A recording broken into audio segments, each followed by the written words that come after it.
Hello friends, என்ன மாதிரி நீங்களும் ரேஷன் பொருட்கள்லாம் வாங்குவீங்களா? அப்போ இந்த பதிவு உங்களுக்கு தான். ஸோ கண்டிப்பாக இந்த அண்ணா என்ன சொல்கிறாங்க அதை மறக்காமல் பாருங்கள். ஸோ ரேஷனில் வாங்குகிற நீங்கள் பச்சை அரிசி, புழுங்கல் அரிசி அதெல்லாம் நீங்கள் எப்படி யூஸ் பண்ணுறீங்க? கர்னல் இது வந்து ரேஷன் அரிசி வந்து ஃபில்டர் பண்ணி கொடுப்போம். அது சில பேர் என்ன பண்ணுறாங்கன்னா, இது பிளாஸ்டிக் அரிசி கலந்துட்டாங்க, வேறு எதாவது கலந்துட்டு பூச்சி, இந்த அரிசி வந்து பூச்சி தாக்கம் இருக்குது அப்படின்னு சொல்லி அது கல்வையில் என்ன பண்ணுறாங்க, தண்ணி ஊற்றி கழுவும் போது அது மிதக்கும். சில அரிசி மிதக்கும், அதை அப்படியே அரிச்சு போட்டுறாங்க அந்த கர்னலை. அது போடக்கூடாது.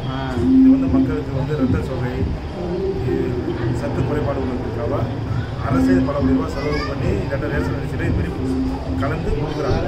அது புரியாமல் என்ன பண்ணுறாங்கன்னா, இது வந்து வேறு பக்கம் பிளாஸ்டிக் அரிசி, இதை சாப்பிட்டா ஊற்ற வலிக்குது அப்படி செய்யுது, இதை மக்களுக்கு அதை இது பண்ணி அவேர்னஸ் கொடுக்குறாங்க அப்படின்னு சொல்லி இதை அடிச்சு போட்டாங்க. அது போட்டுற வேண்டாம், இதை கண்டினியூஸ் பண்ணணும்.